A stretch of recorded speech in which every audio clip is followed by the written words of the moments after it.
안녕하세요. 6주차. 이번에는 무슨 일이 일어났는가가 아니라 주인공의 감정이 어떻게 변화됐는가 하는 관점에서 이야기를 해볼까 해요. 이때 핵심 개념이 바로 이모셔널 아크, 감정 곡선이라는 건데요. 이 감정 곡선이란 이야기 속에서 캐릭터가 경험하는 감정의 변화를 시간의 흐름에 따라서 구조화한 거예요. 자, 중요한 것은 이 감정 곡선이 단순히 기분이 좋았다 나빴다를 나열하는 게 아니라 서사를 움직이는 동력이라는 점. 그렇기 때문에 이번 시간에 우리는 이야기에서 가장 중요한 것이 사건인가 감정인가, 그리고 오늘 수업이 끝날 때쯤 되면 여러분들이 사건은 무엇을 만들기 위한 장치고 감정은 어떻게 한다 하는 것들을 이해할 수 있게 될 거예요. 자, 오늘의 학습 목표는 단순히 감정을 잘 쓰는 법을 배우는 게 아니에요. 우리가 목표하는 거는 감정을 구조적으로 설계하는 사고방식입니다. 자, 그래서 제가 오늘 정한 학습의 목표는요. 첫째, 감정 곡선의 개념을 직관이 아니라 이론적 개념으로 이해해야 한다. 그리고 두 번째로 캐릭터의 감정 변화를 단계적으로 분석할 수 있어야 한다. 또 세 번째, 사건의 중심 스토리와 감정의 중심 스토리는 구별할 수 있어야 한다. 이게 학생들이 흔히 범하는 사건만 많은 이야기에서 벗어나게 하는 아주 중요한 전환점이 될 거예요. 그리고 네 번째로 감정의 흐름을 문장이나 감각이 아니라 그래프와 구조같이 시각화할 수 있어야 돼요. 결과적으로 스토리를 느끼는 것에서 설계하는 것으로 인식을 바뀌게 될 겁니다.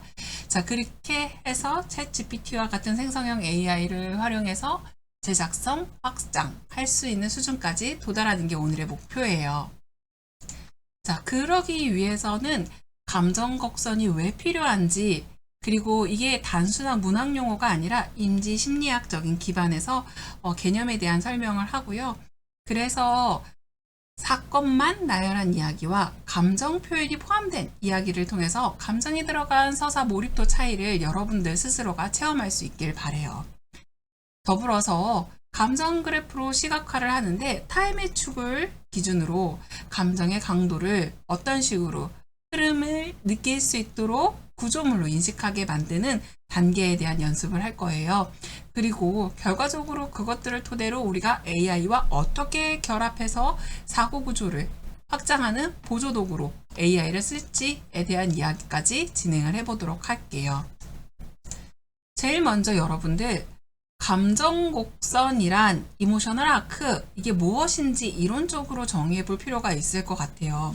이 감정 곡선이라는 게 이야기 속에 캐릭터가 경험하는 이 감정과 이 감정의 상승과 하강을 모두 시간의 흐름에 따라 구조화한 것입니다. 아리스토텔레스는요, 좋은 이야기를 사건의 배열이 아니라 변화, 메타볼레가 있는 구조라고 설명을 했어요. 이 변화의 핵심은 외적 사건보다 인물의 인식과 감정의 변화입니다. 결과적으로 고전 서사 이론에서도 이야기의 본질은 이미 감정 변화에 있었어요. 자, 현대에 왔을 땐 어떨까요? 현대 내러티브 심리학에서는 사람이 이야기를 할 때 사건보다 먼저 감정의 흐름에 추적한다고 봐요.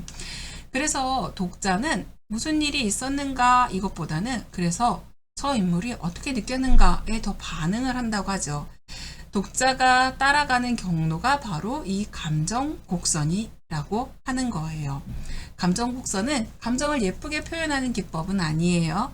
이야기를 이해 가능하게 만드는 구조고, 또 독자가 몰입할 수 있도록 만든 서사의 지도라고 생각하시면 돼요. 글쓰기 초보 창작자들이 사건이 많으면 재밌겠지라는 생각을 하지만요. 실제로 사건이 많아도 이야기가 지루한 경우가 훨씬 많아요. 그 이유 중에 하나가 바로 이 감정의 변화 때문인데요. 제일 중요한 게 정보 나열로 느끼면 한계가 와요. 감정 없는 스토리가 독자에게 사건 보고서처럼 인식이 되기 때문인데, 누가 무엇을 했고 어디로 갔고 어떤 일이 일어났는지 알 수는 있지만 왜 중요한지 느껴지지 않거든요. 이것은 사건 사이를 연결해주는 감정적 인과관계가 없기 때문에 그런데 감정 변화가 없는 캐릭터는요, 결과적으로 행동의 이유가 보이지 않아요. 그래서 독자가 이렇게 느끼죠. 왜 저런데? 왜 저런 선택을 했지? 이때 이야기는 공감의 선을 잃게 돼요. 서사 이론에서 이를 동기결핍이라고 하는데요. 자, 인지심리학적으로 봤을 때 사람의 기억은 정보보다 감정에 더 강하게 연결이 된대요. 즉, 감정이 없는 이야기는 이해는 되지만 기억이 되지 않는다는 거. 그래서 사건만 많은 이야기로 읽고 나면은 바로 잊혀져요. 자, 정리를 해보자면 사건은 많지만 감정 변화가 없으면 이야기는 전달되지만 서사가 남지 않는다는 거죠. 그렇다면요, 감정 곡선을 실제로 설계할 수 있는 구조는 없을까요? 이게 바로 감정전환 5단 구조인데요. 이 구조는 감정을 느낌이 아니라 단계적 변화 과정으로 이야기해줘요. 트리거는 사건이 발생하게 되는 계기예요. 자, 캐릭터의 감정을 흔드는 외부 혹은 내부의 사건이에요. 중요한 점은 트리거는 반드시 큰 사건일 필요가 없다는 거예요. 한 문장, 한 장면, 한 기억. 충분히 감정의 출발점이 될 수 있어요. 서사 이론은 이를 exciting incident라고 부르는데, 자, 여기에 이어서 감정에 대한 트리거가 있고 난 이후에 반응이 필요하겠죠. 이것은 트리거에 대한 본능적이고 즉각적인 반응이에요. 그러다 보니 자, 어때요? 당황하거나 분노하거나 슬퍼하거나 회피하거나 이 반응은 아직 선택이 아니라 그저 감정이 표출된 상태일 뿐이에요. 그러고 나서 이제 본격적인 감정의 충돌, 컨플릭트가 일어나는데요. 이 갈등이 생성이 되지면 해야 할 것과 하고 싶은 것 사이에 충돌이 일어나요. 이 지점에서는 이야기가 더 이상 정상적인 상태가 아니라 긴장을 가진 구조로 바뀌게 됩니다. 그래서 결과적으로 긴장감이 최고조에 이르는 구간이 되는 거죠. 자, 그리고 난 다음에 시프트는 이야기의 가장 중요한 시점, 즉 캐릭터는 사건을 다르게 해석하기 시작해요. 이때 이건 실패가 아닐 수도 있어. 내가 바뀌어야 될 수도 있어. 이런 단계에서 감정 곡선의 방향을 바꾸는 터닝 포인트가 작용을 해요. 자, 그러기 때문에 절망 속에서 희망을 찾거나 확신이 의심으로 바뀌는 등 극적인 변화가 일어나는 거죠. 자, 그리고 마지막 감정의 정리와 안정 상태에 돌아가는데요. 문제가 완전히 해결되는 단계는 아니라 감정이 하나의 상태로 정리되는 거예요. 이 해결이라는 걸 다시 생각해 보셔야 돼요. 그래서 레졸루션 2단계, 해결 단계에서는 행복할 수도 있고 체념일 수도 있고 새로운 결심일 수도 있어요. 감정전환 5단계 구조는 감정을 발생시키고 반응하고 거기에 대해서 충돌하면서 생각을 전환시키기도 하고 정리하는 그런 감정의 이동 지도를 얘기해요. 자, 그렇다면 이런 이야기 구조가 실제 이야기에서 어떻게 작동하는지 구체적으로 한번 살펴볼게요. 볼까요? 트리거, 시험 결과를 확인하는 순간. 리액션, 멍해져요. 부정하고 싶어요. 당황스럽죠? 자, 그리고 컴플리트, 도전을 해야 되나? 포기를 해야 되나? 시프트 상태에 왔을 때는 실패의 원인이 외부에서 내부로 재인식 들어와요. 선생님이 학생의 어깨를 두드려주면서 그게 충분히 위로가 되지는 거예요. 자, 그러면 결과적으로 리솔루션 단계에서는 감정이 정리가 되고 다음에 해야 할 행동을 선택하게 되겠죠. 이렇게 분해하면 하나의 사건이 완전한 서사가 돼요. 이야기의 밀도는 사건의 크기가 아니라 감정을 얼마나 세밀하게 나누는가에서 결정이 돼요. 이러한 감정은요, 곡선형 그래프로 표현할 수 있는데요. 이 작업을 스토리를 감각이 아니라 설계 대상으로 바꾸는 핵심 단계예요. 이때 보면은 자, 우리가 가로의 축을 타임이라고 놓고요. 그 다음에 이때에는 감정이 상승하거나 하강하거나 아니면은 컴플렉트 지점에서 진폭이 커지거나 시프트 이후에 감정 곡선의 방향이 바뀌죠. 자, 그래서 이 시각화가 갖고 있는 의미를 보면은요, 결과적으로 감정이 언제 시작되고 언제 흔들리고 어떤 방향에서 바뀌었는지 한눈에 볼 수가 있어요. 그래서 감정 곡선이 서사의 설계도라고 보이는 이유예요. 한번 살펴볼게요. 사건의 중심으로 내지는 감정에 기반한 스토리로. 여러분들이 생각했을 때 사건 중심의 스토리 어떨 것 같아요? 사건이 연속적으로 나열이 돼요. 무슨 일이 있었는지 알 수 있어요. 캐릭터가 선택한 이유는 명확하지 않아요. 하지만 결과적으로 이해는 되지만 몰입은 할 수가 없었어요. 반면에 자, 똑같이 왕이 죽었고 그리고 왕비도 죽었지만 왕이 죽었는데 그리고 슬픔 때문에 왕비도 죽었다 라는 감정이 들어갔어요. 자, 감정에 기반해서는 사건에 감정의 변화가 존재를 했는데 선택의 이유가 감정으로 설명이 돼요. 그러니까 왕비가 죽은 이유가 왜 그랬는지도 이해가 된다는 거죠. 독자가 캐릭터의 판단에 공감할 수 있어요. 그리고 기억이 남아요. 다시 떠올려지죠. 아주 짧고 단순하게 묘사를 했지만 사건은 이야기의 뼈대 있고 감정은 그 이야기의 근육과 같은 거예요. 감정 곡선이 있어야 이야기가 공감이 되지고 몰입해질 수 있는 거예요. 자, 감정 기반 스토리 구성의 공식이라고 할게요. 공식적인 공식이라고 할게요. 자, 저는 이걸 되게 의미 있게 생각하는데요. 제일 먼저 이벤트가 발생하고 그 이벤트에 대한 감정이 일어나고 리액션이 일어나요. 그리고 난 다음에 그 다음에 바로 넥스트 이벤트가 일어나는 거예요.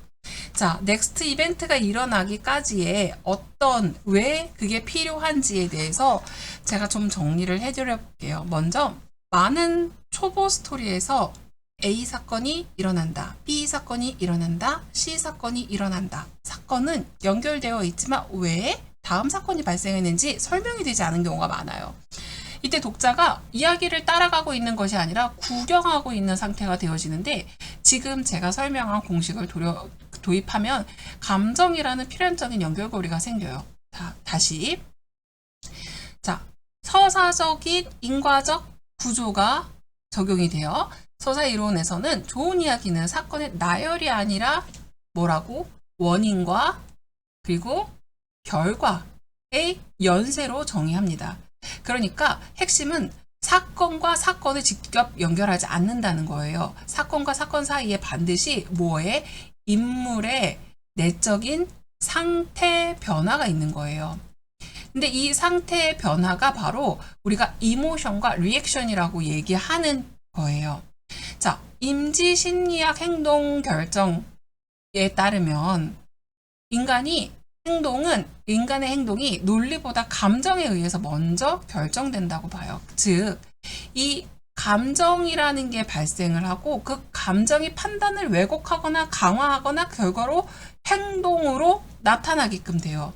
자, 그래서 정리하자면 이벤트는 결국 외부 자극이 돼요. 근데 그 이 외부 자극의 이모션은 내적 해석이에요. 내적 해석이라는 건 내가 느끼고 있는 감정에 대한 충실함이에요. 그 다음에 리액션은 결국 어떤 행동을 할 거야 하는 행동의 선택으로 작용이 되겠죠. 그리고 마지막으로 next 이벤트는 그 행동의 결과예요. 그렇기 때문에 이게 이 공식이 현실적인 이유예요. 자, 다시 이벤트에서는 맨 처음에 출발점이 되는 거죠. 자, 이 출발점에서 반드시 감정을 유발할 수 있어야 돼요. 그래서 트리거라고 했어요.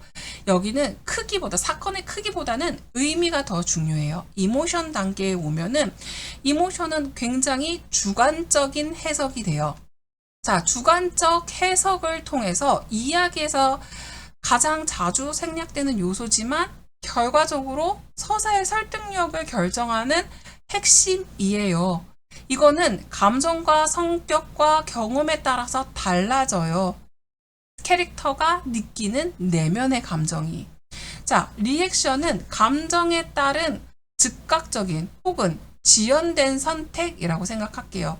보통은 이런 사건을 대면했을 때 발생하는 즉각적인 반응이지만 그걸 두고 생각할 수 있어. 내색하지 않고 있다가 캐릭터의 성격이 드러나지는 지점으로 여러분들이 판단할 수 있는 거죠. 독자가 공감하거나 반발하는 시점은 여기에서부터 시작이에요. 자, 그리고 나서 그 선택과 이것에 대한 행동의 결과가 다음 사건으로 이어지는데 무슨 일이 있었는가 해서 왜 그런 선택을 했는가로 이동시킨다는 거예요. 이 순간은 이야기는 정보 전달을 멈추고 경험을 공유하게 됩니다. 독자는 사건을 기억하는 게 아니라 뭐예요? 사건을 캐릭터의 감정과 선택을 기억하게 만드는 거예요. 결과적으로 자, A, B, C라는 사건에서는 사건 중심으로 진행이 되면 감정 중심에서는 이벤트, 이모션, 리액션, 그 다음에 넥스트 이벤트로 가야 되고 사건 중심에서 연결은 시간이지만 감정 중심에서 연결은 감정이에요. 이해는 가능하지만 사건 중심일 경우에 공감이 발생하지 않아요. 사건 중심은 사건만 나열했기 때문에 잊혀지기 쉽지만 감정이 담겨있는 감정 중심에서는 그 감정을 나의 감정과 크로싱 시키면서 기억을 오랫동안 만들어요. 결과적으로 이 차이가 스토리의 질적인 차이를 만듭니다. 자, 감정 곡선의 패턴화에 대한 얘기를 좀 해보고 싶어요. 이 감정 곡선이라는 게 매번 완전히 새롭게 만들어지는 게 아니라 반복적으로 등장하는 패턴을 갖거든요. 그러니까 이 패턴을 이해하면 이야기를 즉흥적으로 쓰는 게 아니라 의도적으로 설계를 할 수가 있어요. 서사 연구자 커트 보네거트는 이런 이야기의 감정 흐름이 그래프로 그려질 수 있으며 대부분 유사한 형태를 반복한다고 설명을 했어요. 왜 그러냐면 인간이 감정을 이해하고 기억하는 방식이 완전 무작위가 아니라 인위적인 안정된 구조를 선호하기 때문인 거죠. 먼저 상승형 라이즈 아크인데요. 이게 낮은 감정 상태에서 시작해서 점진적으로 상승하는 패턴을 가져요. 시작을 할 때는 결핍하고 무력하고 뭐 개인적이든 사회적이든 굉장히 약자의 위치에 있어요. 중간 지점까지 가면 이 반복되는 시도와 작은 성취로 결국 마지막에 감정적인 안정감과 혹은 성취감을 제시하는데 이런 구조는 성장 서사의 전형이고요. 독자는 캐릭터의 상승과 함께 대리적인 성취감을 얻게 되죠. 이태원 클라스 드라마 기억하세요? 주인공이 사회적으로 철저히 배제된 상태에서 시작을 해요. 실패를 반복하지만 신념은 유지해요. 결과적으로 감정적으로도 사회적으로도 인정받는 위치에 도달을 합니다. 감정 곡선은 천천히 그러나 지속적으로 상승을 하죠. 하강형 같은 경우는 안정에서 붕괴되고 상실해요. 그러니까 시작에서는 비교적 안정된 감정을 시작을 해요. 근데 중간에 선택의 오류 또는 외부의 압력으로 무너져 가는 모습이 보여져요. 게다가 감정적으로 마지막에는 붕괴되고 상실하고 비극. 그러니까 결과적으로 비극 서사의 기본 형태예요. 경고적 정서를 경험하게 하는데 브레이킹 배드 넷플릭스 드라마 데스노트 애니메이션은 어때요?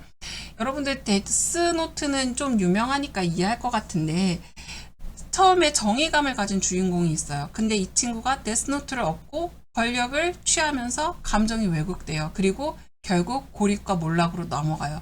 나쁜 선택이 아니라 감정 해석의 오만이에요. 하강형은 독자에게 쾌락을 주기보다는 강한 정서적인 잔상을 남겨요. 반면에 회복형 아크는요. Man in a Hole이라고 이거는 상승과 급격한 추락과 더불어서 회복.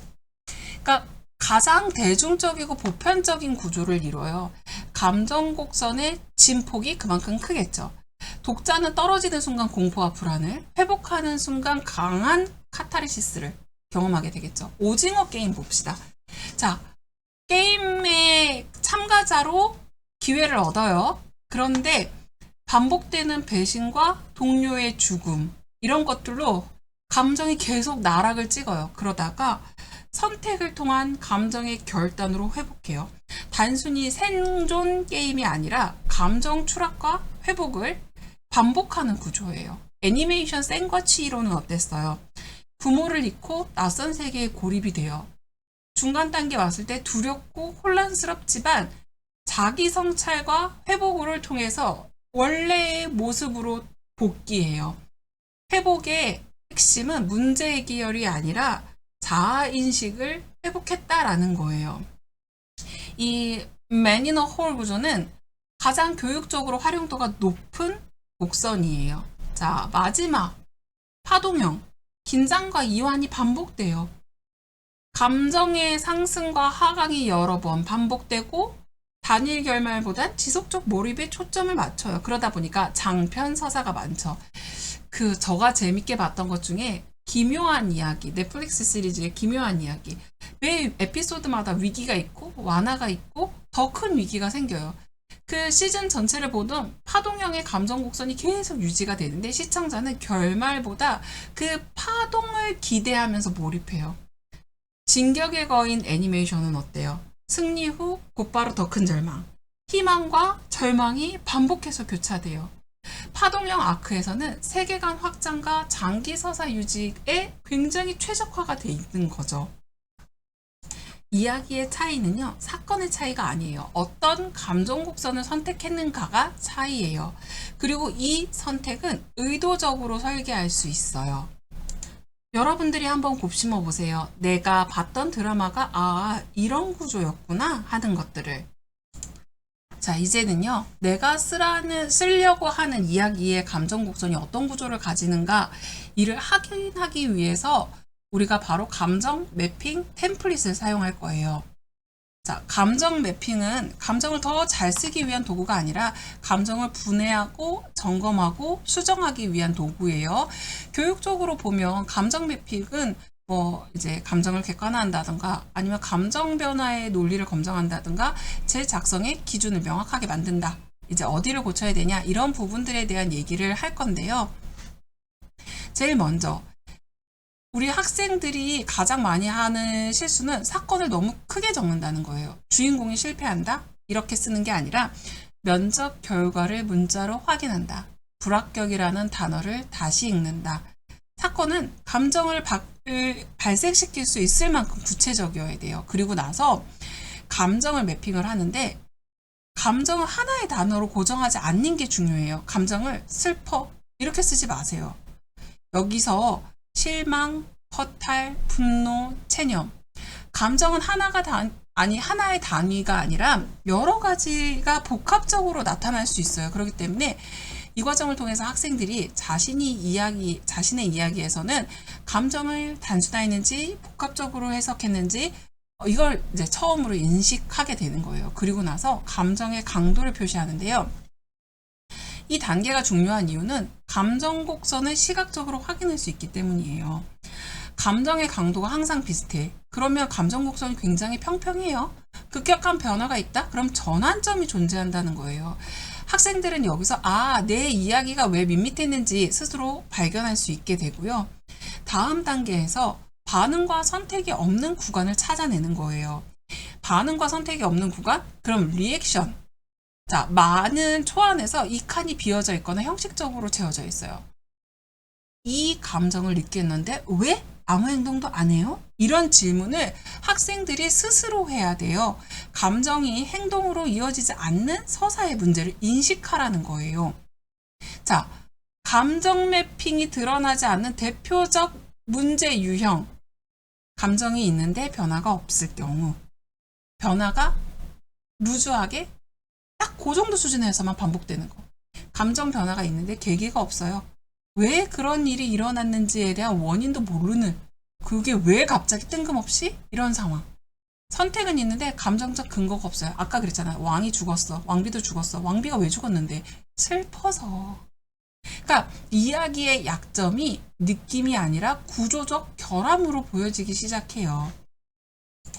이런 감정 매핑은요. 글을 잘 쓰기 위한 도구가 아니라 어디를 고쳐야 할지 알려주는 도구예요. 자, 이렇게 우리가 감정을 매핑을 기준으로 감정 구조로 다시 썼을 때 무엇이 달라지는지 직접 비교해 볼게요. 문제는요. 나는 시장에서 지갑을 잃어버렸다예요. 자, 시장에서 지갑을 잃어버렸는데 그거에 대해서 구체적으로 설명을 해요. 자, 첫 번째 트리거, 북적거렸던 시장. 결국 트리거가 뭐예요? 시장이 북적거렸고 내가 가방에 계산을 하려고 손을 넣는 순간 이스라엘 지갑이 없어졌어. 사건이 발생했네요. 그래서 리액션, 난 어떻게 행동해요? 심장이 철렁 내려앉고 등줄기에 식은땀이 흘렀다.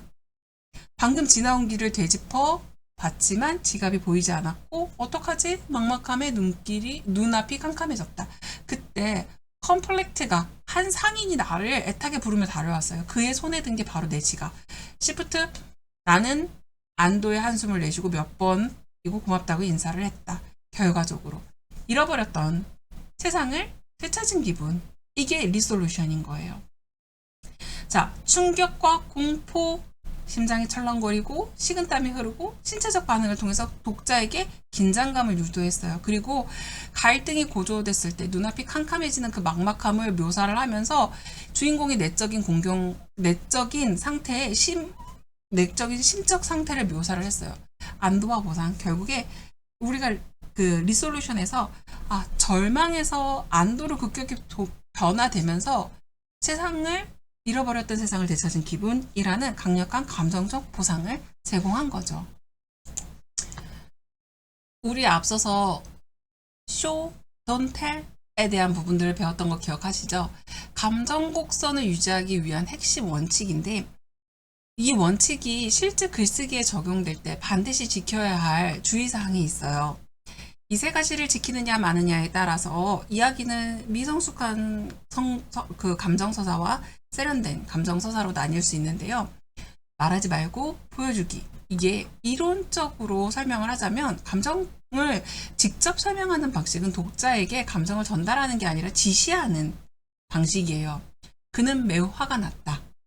여러분들, 그는 매우 화가 났다. 이 문장은요, 정보는 제공하지만 감정의 경험이 제공되지 않아요. 인지서사학에서는 독자가 감정을 느끼는 순간은 감정 명사를 읽을 때가 아니라 행동과 반응을 해석할 때라고 얘기했거든요. 그는 주먹을 불끈 쥐었고 그의 턱이 단단하게 굳어졌다. 그는 아무 말 없이 상대를 노려보았다. 지금 화가 난 게 보여요. 독자는 화라는 단어가 없이도 화를 추론하게 돼요. 결과적으로 감정은 설명해질수록 약해지고 보여질수록 강해져요. 자, 그러면 감정이 발생하지 않았습니다. 모든 감정의 변화에는 반드시 트리거, 원인이 존재해야 합니다. 자, 이런 서사 이론에서 이유 없는 감정 변화. 자, 인과관계가 설명되지 않는 감정 변화는 감정 단절로 분류돼서 결국 독자가 몰입을 못하게 돼요. 감정 변화는 앞에 반드시 사건이 있어야 되고 사건을 통해서 감정의 연결고리가 명확하게 제시되고 독자가 왜를 묻지 않게 만들어야 해요. 그가 갑자기 불안해졌다. 갑자기는 설명이 안 돼요. 문자가 오지 않는 시간을 확인하자 그의 손이 핸드폰 위에 멈췄다. 이 불안이라는 감정은 사건을 통해서 자연스럽게 유도돼야 하는 거예요. 감정은 혼자 존재하지 않기 때문에 반드시 사건과 연결돼야 합니다. 더불어서 과한 나열을 해선 안 돼요. 이게 초보 작가들이 가장 많이 하는 함정은 감정을 많이 쓰면 감정이 더 전달이 잘 될 거라고 생각해요. 슬프고 외롭고 괴롭고 답답하고. 서사적으로 보면은 이 방식은 감정을 강화하는 게 아니라 희석하는 거예요. 인간은요, 동시에 많은 감정을 처리하지 못해요. 따라서 하나의 장면의 핵심적인 감정 하나를 중심으로 깊이 있게 묘사하는 거예요. 가장 중요한 감정 하나에 집중하고 행동이나 상황으로 깊이 있는 묘사를 만드는 게 훨씬 중요해요. 그렇기 때문에 감정이 많을수록 약해지고 적을수록 깊어지고 강해진다. 자, 지금 설명한 부분들을 정리를 하자면요. 감정을 설명하지 말고 보여주세요. 감정 변화에 반드시 이유를 주시고요. 감정을 나열하지 말고 집중시키세요. 감정 곡선이 끝까지 설득력 있게 유지되는 최소의 조건입니다. 이제 마지막으로 우리가 점검해야 되는 거, 이런 감정들이 이야기 전체의 톤과 조화를 이루는가 하는 부분이에요. 이 지점이 무너지면 개별 장면이 아무리 좋아 보여도 이야기 전체는 어색해집니다. 이야기의 톤, 스토리의 톤, 이거는 전반적인 흐름을 아우르는 거예요. 차분한 이야기, 우울한 이야기, 희망적인 이야기, 냉소적인 이야기. 톤은 하나의 사건이 아니라 누적된 감정의 선택의 결과로 형성이 돼요. 감정과 스토리 톤이 어긋날 때 발생하는 문제는 비극적인 톤의 이야기에서 갑작스러운 감정 처리로 인해서 몰입이 깨진다는가, 잔잔한 이야기에서 설명 없이 과도한 감정이 폭발할 경우 이 장면이 왜 이러지? 되게 이질감을 느끼게 돼요. 게다가 이야기에서 모든 감정 변화는 반드시 트리거가 필요해요. 사건, 감정, 반응. 이 연결이 명확할수록 스토리 톤은 자연스럽게 유지가 돼요. 즉, 톤은 감정을 억제해서 유지하는 게 아니고 감정과 인과를 명확히 함으로써 유지가 돼요. 어떤 케이스가 좋은 케이스일까요? 이별을 통보하라는 이별 통보라는 명확한 사건을 제시를 해요. 그 안에서 감정 변화가 이유가 분명해요. 자, 나는 군대가 너에게 나를 기다리라고 얘기할 수 없어.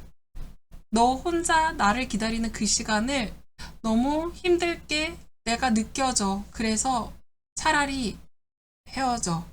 내가 더 멋진 사람이 돼서 돌아오면 그때 우리 다시 만나자.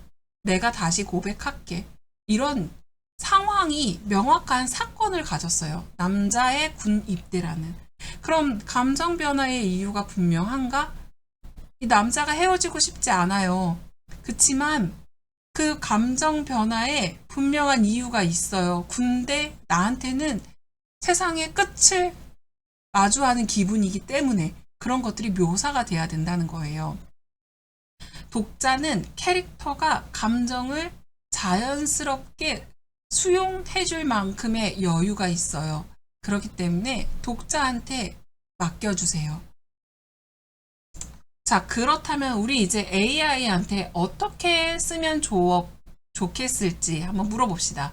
여기서 중요한 건 제가 계속해서 반복적으로 여러분들한테 얘기하겠지만 AI는 대신 써주는 도구가 아니에요. 감정 구조를 재설계하는 보조 도구예요. 특히 대규모 언어 기반의 이런 AI 같은 경우는 감정 간 인과관계를 구조하는 데 아주 큰 장점을 가지기 때문에 우리가 초안의 문제점을 드러내고 감정 곡선을 잘 정리를 하면서 다양한 감정 전환 버전을 실험하는 데 효과적이에요. 특히 AI 같은 경우는 평면적인 사건을 먼저 제시를 해줘요. 주인공이 시험에 떨어졌어. 그리고 요청하는 거죠. 이 사건의 감정 변화가 잘 드러나는 이야기 구조로 전환해줘. 사건을 감정 중심 서사로 변환시키는 거예요. 그리고 난 다음에 자, AI에게 구조를 명확하게 트리거, 리액션, 컨플릭트, 시프트, 리솔루션. 자, 이 단계에서 감정 전환의 논리를 강제로 드러낼 수 있기 때문에 서사의 허점이 쉽게 발생할 수 있는데요. 감정 곡선 그래프에서 자, X축은 시간이고 Y축은 감정의 강도야. 그래서 이 과정의 흐름을 메타적으로 점검할 수 있게 제시를 해주고요. 역할을 부여해 주세요. 너는 전문 스토리텔링 코치야. 감정 변화가 풍부한 이야기로 재작성해줘. 와 같이 목표를 제시해주고 구조를 지정해주는 거예요. 감정 전환 5단계 구조를 반드시 따라. 그리고 내용을 입력할 때 원본 스토리를 여러분들이 제공해주면 사고의 틀을 제공하는 방식으로 글을 쓸 수 있는 거예요. 자, 여기까지 정리하고요. 우리 수업 시간에 얼굴 보면서 실제로 글쓰기 본격적으로 연습해 볼게요. 여러분들 어떤 주제로 어떤 글을 쓰면 재밌을지 고민해 주세요. 자, 오늘은 여기까지. 수업 시간에 만나요. 안녕.